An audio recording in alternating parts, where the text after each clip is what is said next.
Welcome everyone to OBIC's Open Banking Insight Series. I'm your host, Michelle Beyo, CEO and founder of Finavator, as well as an OBIC board member. I'm really excited for today's episode as it is our first government episode focused on open banking. We have the pleasure of having representation from both Canada and the UK's Competition Authority. We'll be highlighting the relationship and benefits that open banking can have for both consumers and businesses in Canada and the UK. Competition is one of the most important reasons that open banking should be enabled, as it allows for new entrants into the market. It can also help drive towards lower costs, innovative technology, and more consumer-centric products. I would like to start by introducing our distinguished moderator and expert panelists. Our OBIC moderator and independent senator, Colin Deacon. Senator Deacon has unique experience as an entrepreneur and is a champion of open banking following the participation in the Senate Banking Trade and Commission Committee study and report on open banking published back in 2019.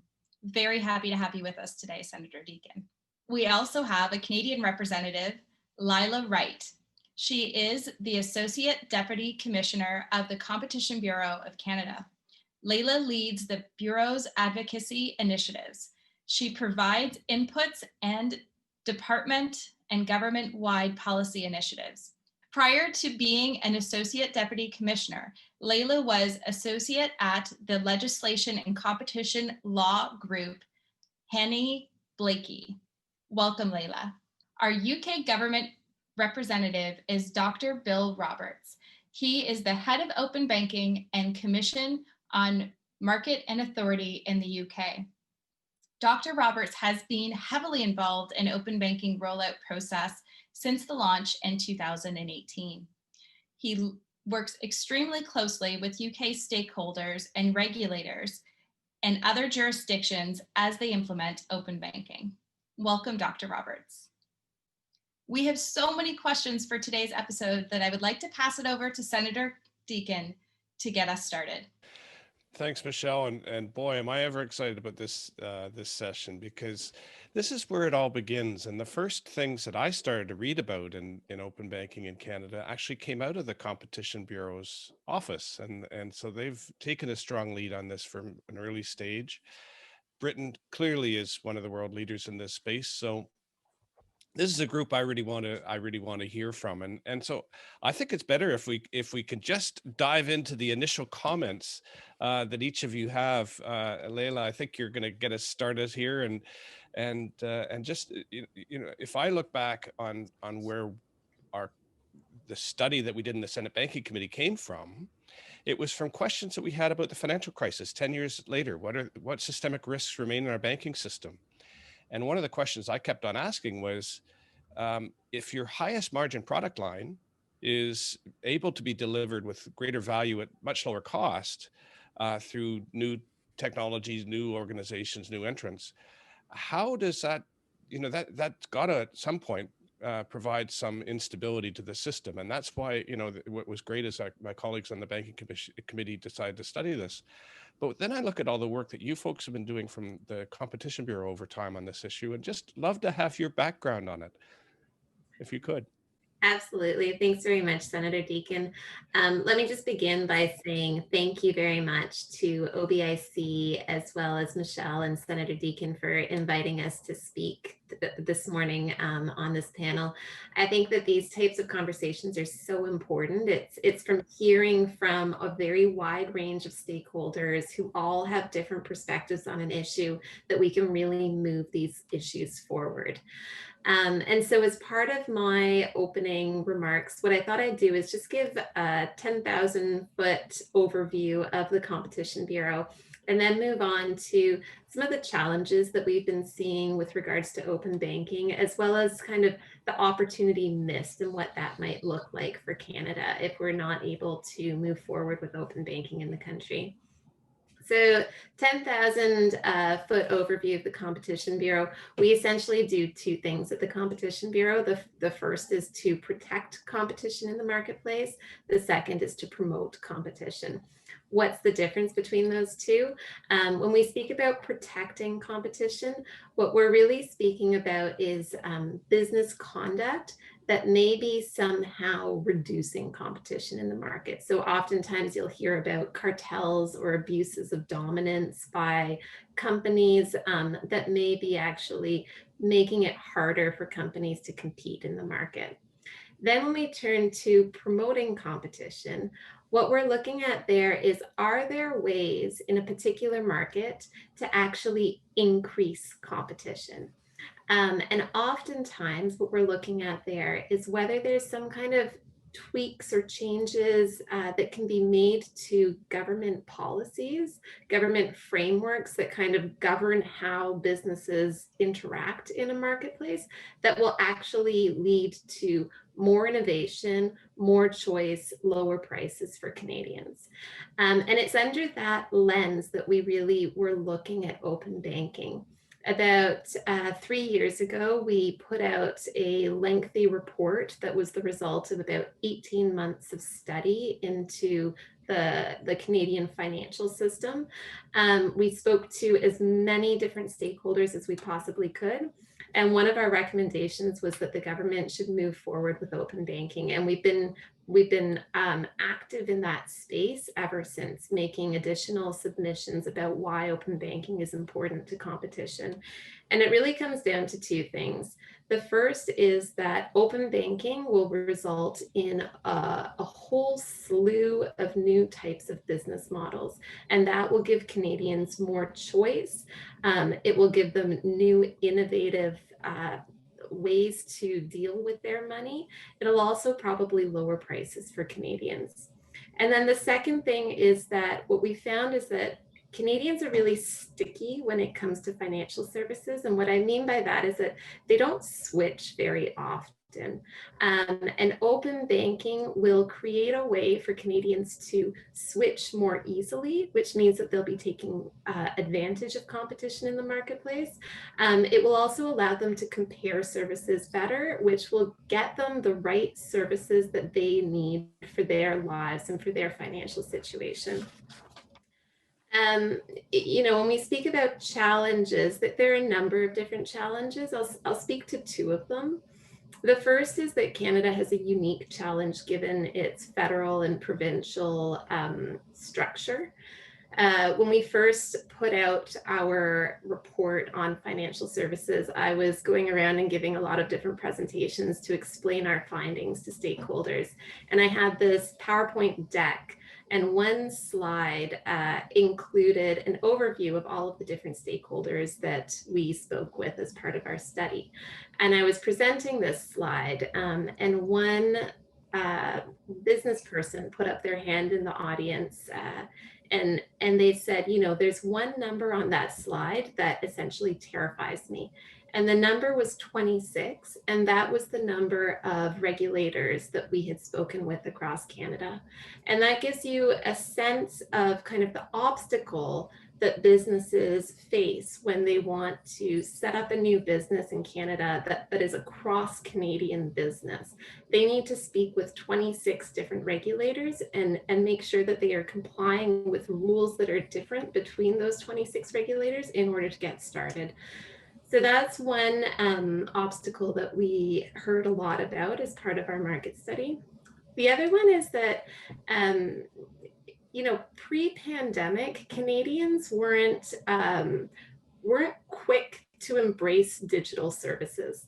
And so we heard that about 1 in 5 Canadians had used a digital service for financial services in the last year. And that's about half as many as in other countries. So I think that the pandemic has likely changed that number. So hopefully there will be a way to get over that obstacle, but that certainly is an obstacle for companies that are entirely digital based. And then I'll end with what's the opportunity missed if we don't move forward with open banking. Um, our colleagues in the UK have actually measured what the benefit of open banking can bring to the economy. And what they found is that open banking will generate an additional $440 million Canadian dollars a year for the economy. And so that's a very clear number of the opportunity that we're missing in Canada without open banking. And I'll leave it at that for now. Leila, fantastic summary, and I got a thousand questions that have just come out of that, but I'm gonna hand it over to Bill for a second. Just if you could, Dr. Roberts, just to speak a little bit about the background of the Competition and Markets Authority, and where you've been in leading open banking in the UK and assisting in moving it forward. Just to sort of provide that similar perspective that Leila just did in Canada. Because there's a lot of contrasts. Well, yeah, there's a lot different. And I was scratching my head about how many regulators we had to talk to. It was one, basically. So yeah, there's an awful lot of difference in context between what happened in the UK and what's been happening, or what may happen in Canada. One of the biggest differences, I think, is the legal powers that the Competition and Markets Authority has. So the CMA is the lead, the top of the tree, if you want, in terms of regulatory terms for competition in the UK. There are sector specialist regulatory authorities. In the case of the finance and banking, it's the FCA, the Financial Conduct Authority. So we don't have a federal structure to cope with. The second is the CMA has awesome legal powers. These are not unfettered. They can only be used in certain circumstances, but where they are used, they are the equivalent of legislation, and we can move very quickly too. The third difference is probably that we are, not quite uniquely, but there aren't many competition authorities in the world who can undertake market investigations. So pretty much all competition authorities can look at antitrust issues, mergers, and so forth, but they can't look at whole markets. We can. So we're not looking at the conduct of any particular firm. We're looking at just how well competition is working in a market. And that's what we did to retail banking in 2016, I think it was, to look how well competition was working in retail banking. Now, there'd been investigations about one every 10 or 20 years into that. And we found exactly what previous investigations had found, which was that it was highly concentrated. 4 big banks had about 85% of the market. And as in Canada, apparently, customers were sticky. You actually, as wags would often put it, you were much more likely to change your spouse than your bank. People were more likely to get divorced than switch banks in the UK. So not a market that was characterized by high engagement and volatility. At the same time, there was another factor that is often forgotten, that while we were looking at all this, the European Union was implementing what some of you will know is the Second Payment Services Directive, or PSD2. Basically, what that said was that banks had to, if they were instructed to by customers, they had to share customer data with trusted third parties, and they had to do it using APIs. They couldn't do it through screen scraping. What the big difference between what we did and what the European Union had done was that we insisted that all banks use the same technology, that they had common standards for their APIs. So if you were a developer, you didn't have to develop 1,000 different APIs to talk to the 1,000 different banks. You just had the one, and that has been very, very, very effective in the UK compared with the rest of Europe. So those are the differences. We had a particular thing we were trying to fix, which was lack of innovation, sort of stasis in retail banking, by bringing in new competition and helping customers make better choices by sharing their information. So that's where we came from.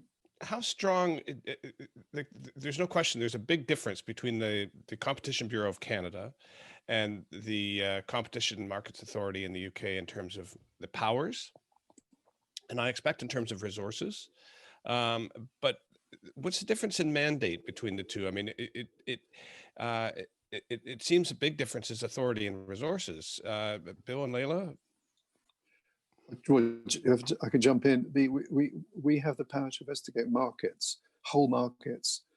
And once we've investigated them, we can compel particular whole groups of banks. We compelled the 9 largest banks to adopt open standards for APIs. We said you've got 18 months to do it. We can do that. I don't think you could do that in Canada. Do you want to dive in on this, Leila? Yeah, that's right. That's the main difference. So we have investigatory powers that allow us to compel information from businesses. Those can be used in the context of an investigation. They can't be used in the context of this market study work that we do to try to understand a particular market.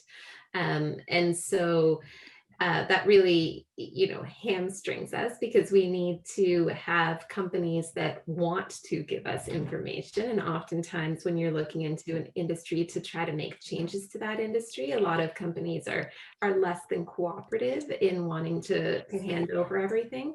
The other big difference is that the UK CMA at the end of their market studies will make recommendations, and the government needs to respond to those recommendations. In our case, there's no obligation on the part of the government to make a response to the recommendations. And so the recommendations go out, and it's really a matter of suasion on our part to explain why these recommendations should be put into place. Got it. So we're in a situation now where open banking has been up and running in the UK for some time, and we're moving forward. We just finished a round of consultations in Canada around what we're now describing as consumer-directed finance in this country, looking at how it will be implemented and move forward, which was very impressive in terms of it was an open process. I really valued the fact that the conversations were everybody in the room. It wasn't the traditional approach of government of a black box in Ottawa where all the discussions occur and then you let the world see what you decided. It was outside in, and I thought that was very powerful. Whichever way we are moving forward, Bill, what is your what are the risks that you see for Canada in not moving ahead with consumer-directed finance in this country? The reality is you've seen this as foundational to productivity and competition in the UK. But what, from your perspective as an outsider who's got a lot of experience in the space, what are the risks of our inaction? Well, I preface my earlier remarks by saying that the UK is in a very different situation to I think with Canada. There's some, from what Leila has said, it does sound as if there's some striking similarities, for example, as regards lack of engagement with consumers. I think what you miss, or what you might miss, is the emergence of new services, new players, which if you wouldn't miss them if you didn't know they could exist, if you know what I mean. But the kinds of services that we're starting to see now, you sort of scratch your head and say, well, it's so simple. Why didn't the banks do that 20 years ago? Why didn't the banks look at my bank account and say, hey, did you know your electricity bill just went up 25%? Would you like us to group all your bank statements with by the payee, so you can track whether your subscriptions to this and that are going up? Or would you like to know that people in a very similar situation to you are paying a lot less than you for your broadband? Or to say, well, instead of printing out 10-year statements when you come to make a mortgage application, we can do that electronically in 3 minutes. You want to process a loan? You want to make a loan? We can tell you who will give you a loan. We'll help find you the best deal. And very, very importantly, if we get this to happen in the UK, you can have switching services, which will, you, upon instruction from you, will take money out of your current account and put it in a savings account that you don't need for a few days, then pay it back just when you're starting to go into the red, maybe, and will If you need a little short-term credit, they'll arrange that for you, and they'll guarantee to do all of that at a better deal, with a better rate, at a better rate than your bank could do it. And that's playing with the inertia that characterizes this sector. It's doing things for you. It's helping you. I noticed when we did an analysis of a lot of banking marketing collateral, that the phrase that was most often used was, "You need do nothing." That we're going to change you from this kind of account, student account, to an employee account. You need do nothing. Yeah. Playing to the grain of the inertia. So I think what you miss is imaginative, innovative services, as well as low prices in some cases. But it's the kind of the change that's taken place here in the last 18 months, even amongst these great big banks that have enjoyed this dominant position for generations almost. Suddenly, they're offering these innovative services themselves because they've got faster moving, agile competitors snapping at their heels. And that's what I find so exciting and inspiring, and I think is going to be for the best interests of our banks over the long haul. You know, I look at so many social issues, seniors being subject to fraud, but now services in the UK I've noticed that are designed purely to identify those risks and have a check and balance in place, so that somebody hasn't all of a sudden taken $5,000 from their account and put it in a Bitcoin. Into a Bitcoin and transferred it to some prince in a far off land who clearly needed the money more than that senior in Canada. You know, it's wonderful to see the innovation that can come, the reduction in fraud rates, the improvement in any money laundering detection that can come from these innovations, from the status quo that we're living right now. So I think you're right, that's probably one of the biggest losses. Leila, can you speak a little bit about what the role of the Competition Bureau is in making sure that all groups within Canada are being served by a given market structure? And that I ask that from the perspective of an analysis done at New York University's Stern School of Business that I saw last month, that showed that that the financial technology lenders involved in issuing the Paycheck Protection Program in the United States were lending to up to seven times as many Black-owned businesses as the small, medium, and large banks were lending. And to me, that was very eye-opening, that marginalized groups through traditional systems have not been as well served. What's the role of the Competition Bureau in helping to identify these inequities within markets? Thanks, Senator. I mean, our work is focused on making sure that there's more competition in the marketplace, and as we get more competition in the marketplace, you end up serving more people in the marketplace. And so our commissioner has really been focused on, you know, there's a zillion different industries across Canada. Let's focus in on the industries that really matter to Canadians and make sure that those industries are working for Canadians. And if we can do that, if we can increase competition in those markets that really matter, you're going to end up being able to serve a broader range of people. Yeah, couldn't agree more. So let's shift now to one of the precursors of all of this, which is consumers having the right to control who uses their data, for what purposes, for how long. This is a shift that has happened around the world. It's just coming to Canada now. Bill C-11 was introduced in the House of Commons in the fall to start to move us. One of the cornerstones of it is data portability. How do we make sure that Canadians understand what that means to them?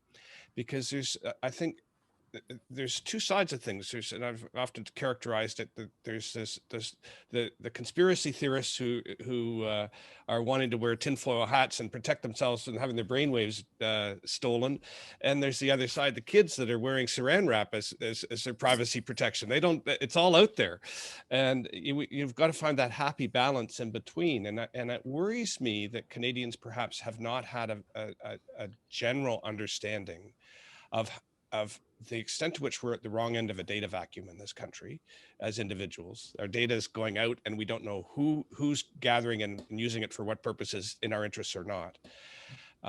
We've got a big shift that's coming. What have been your thoughts on how we manage the public's understanding of how important this is to not just our economy, but their individual sovereignty? What are your thoughts there? And then I'd like to hear from Bill on that. You're absolutely right that there is this very large spectrum when it comes to people's comfort level with their privacy being shared on the internet. And something that we've really focused in on is open banking is only going to work if Canadians trust the system and if businesses trust the system. And so there's certainly a number of different considerations that policymakers need to think about when they're putting together this framework.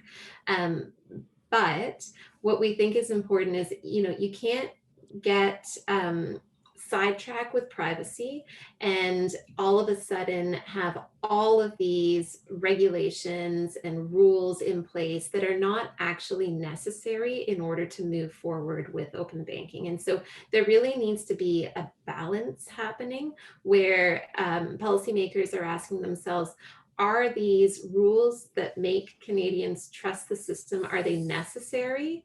Are they targeted? And are we going to be reviewing them on a regular basis to make sure that they continue to be necessary and targeted? Yeah, that's excellent. Bill, could you just speak a little bit about how you've managed this shift to consumers having control and building that trust that Leila I think rightly identifies as so crucial? Well, first off, I'd say that the research we did at the time of the inquiry indicated that the market was segmentable in terms of appetite for risk.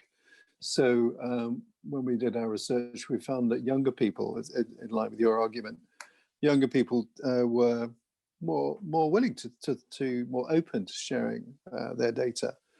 And the question was, well, what's in it for me? Because then I can balance the risk against the benefit. That was their perspective. Older consumers, they were a little bit more cautious about it, but again, they articulated that there had to be a value exchange for the risk. They must be prepared for the risk. The same with buying flying somewhere. There's or driving, whatever. There's always a balance of risk. The people who were had the most appetite, I think, were actually, and this is the biggest surprise for us, SMEs, small business people. Yes. And this wasn't because it would save them money, it was because it would save them time. Mm-hmm. And there have been some fantastic applications. Take up amongst SMEs in the UK has been the biggest surprise to me. We talk about the fact there are 2 million consumers using open banking now. And we say, oh, yeah, but there are only like 500,000 SMEs using open banking.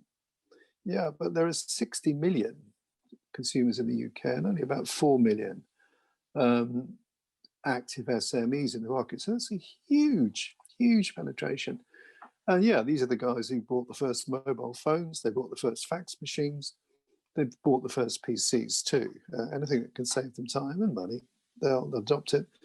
And they've adopted it because it plugs so easily into cloud-based accounting systems like Xero or QuickBooks, things like that.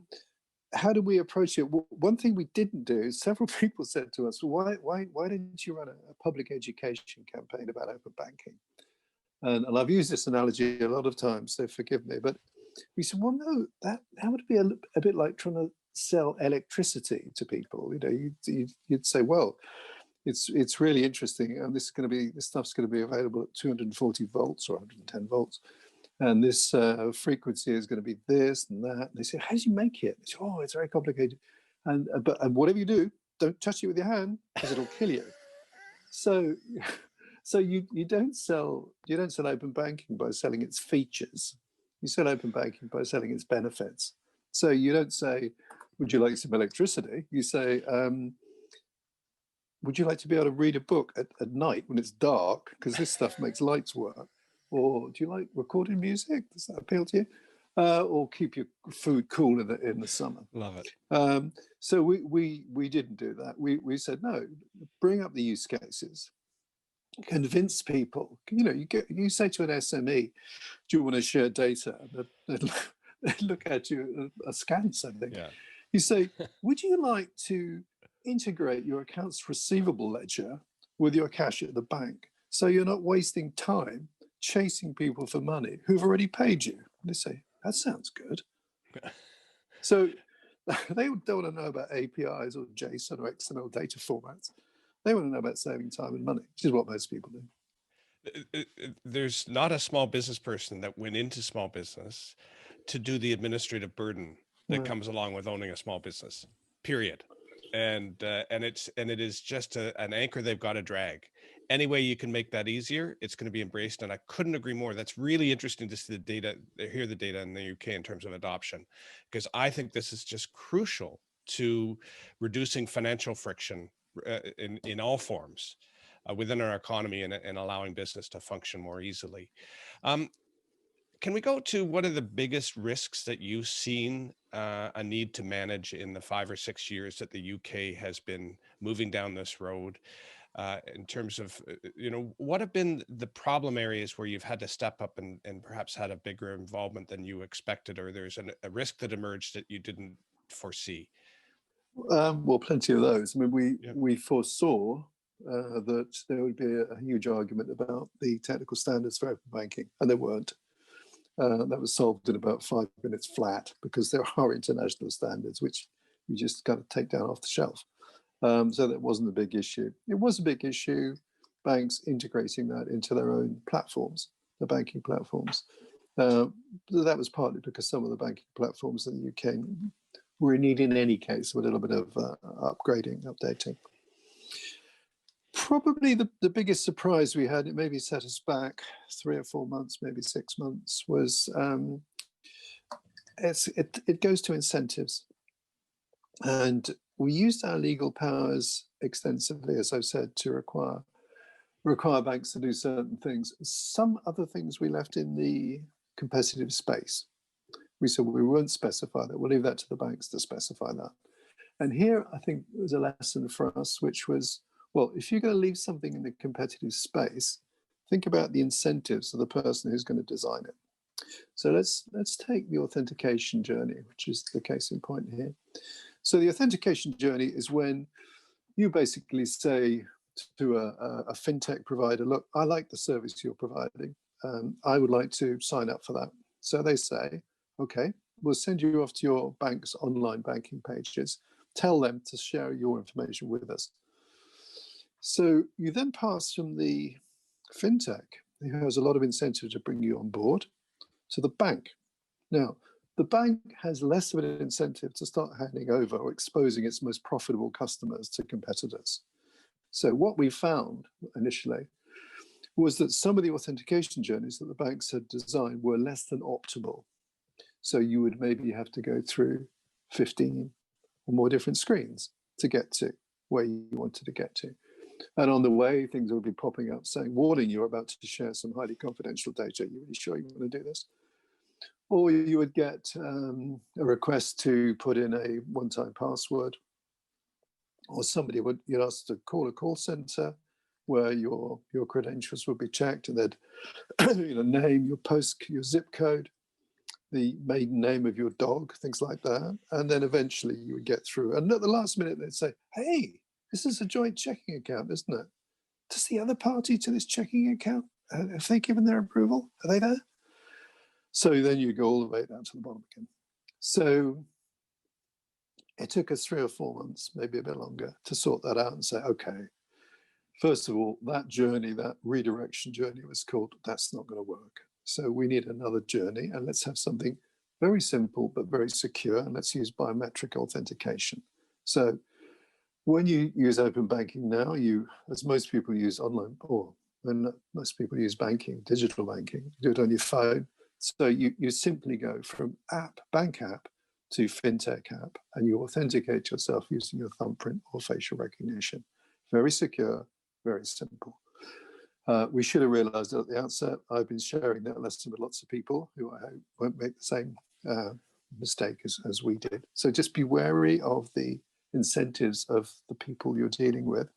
Nothing malign about the banks. all they saw was risk. They had Yeah. no incentive to design a frictionless journey to take their customers from their Yeah. product to somebody else's. Absolutely.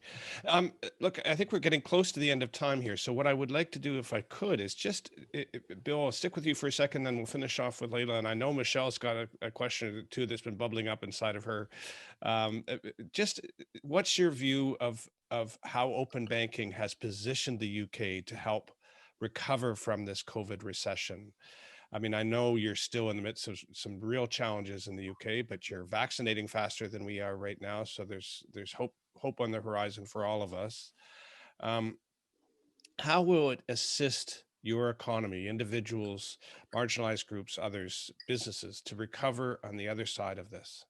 Well, probably the single most important thing will be in terms of SME financing. When you mentioned the Paycheck Protection Program, we've had equivalent initiatives in the UK, and particularly a series of loans that were available, bounce back loans, COVID business interruption loans, and so forth.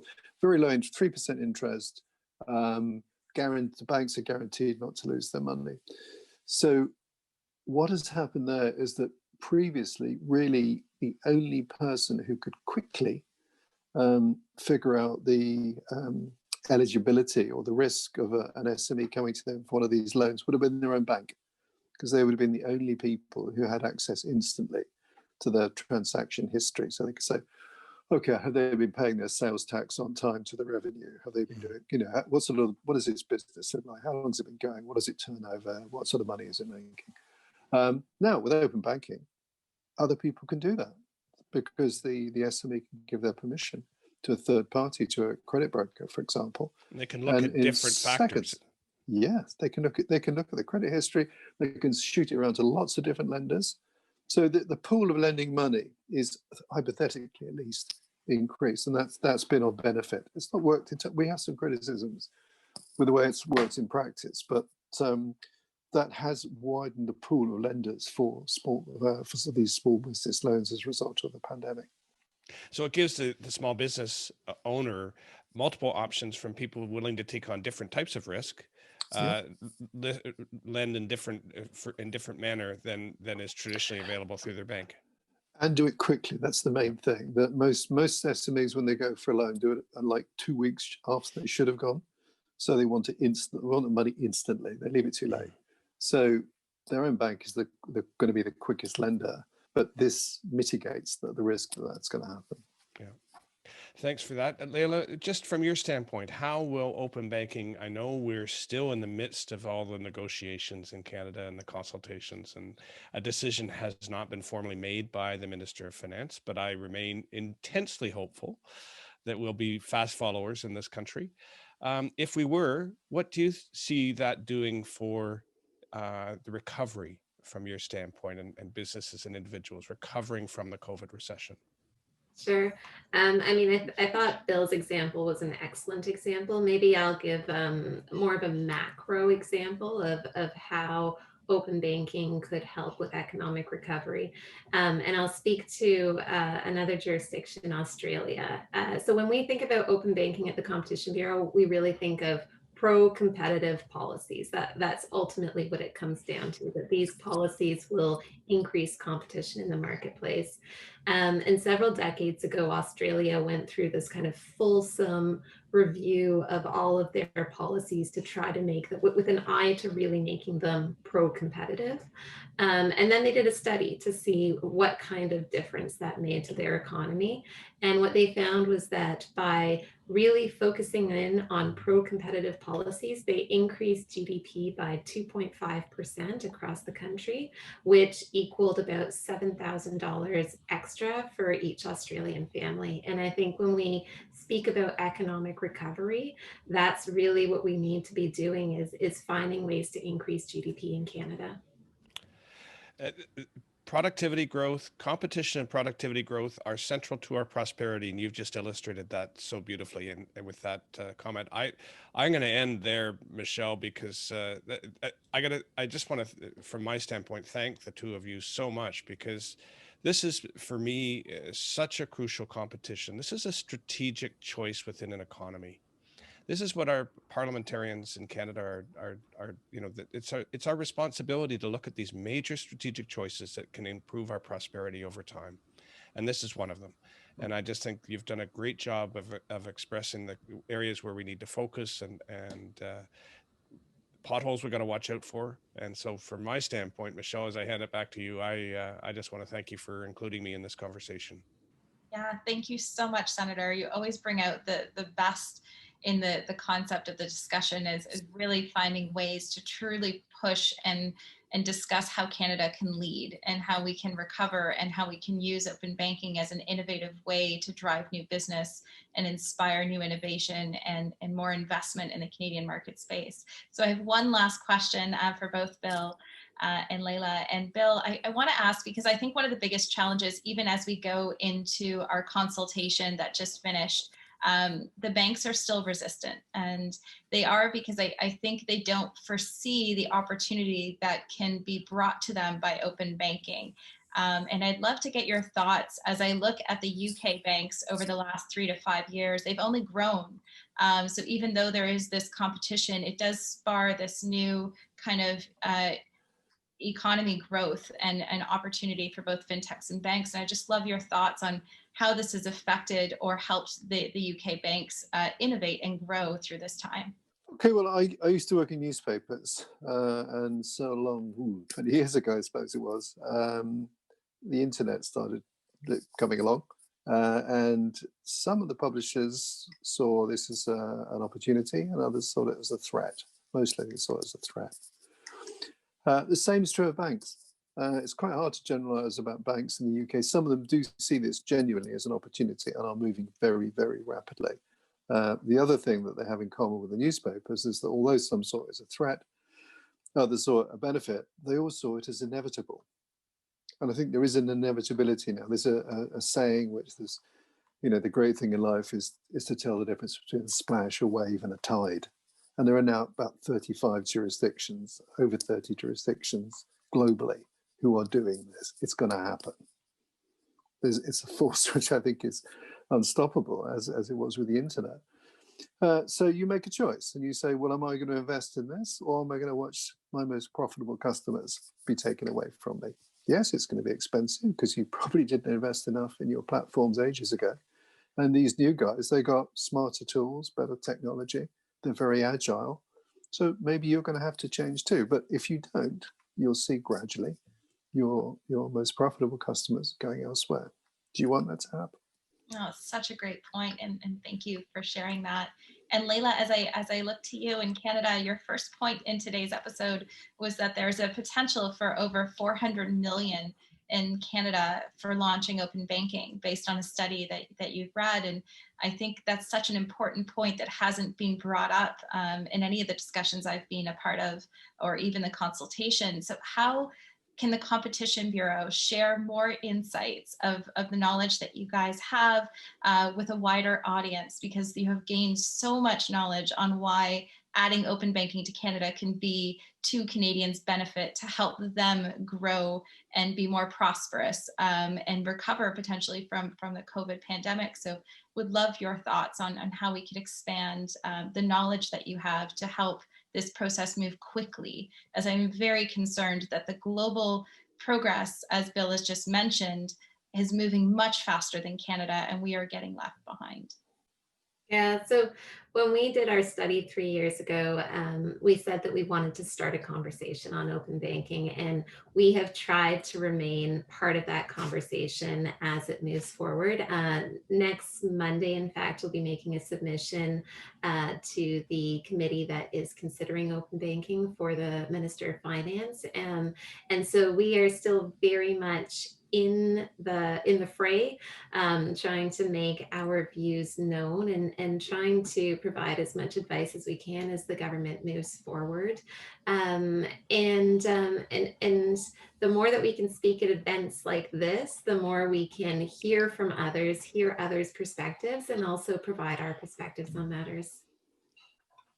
I'm so thankful for you both joining us today. So thank you, Leila. Thank you, Dr. Roberts, and thank you, Senator Deacon, for being here today and sharing your insights. very excited for Canadians' future in open banking, and thank you for being here. Just great. Thanks very much. Thanks everyone. Fantastic.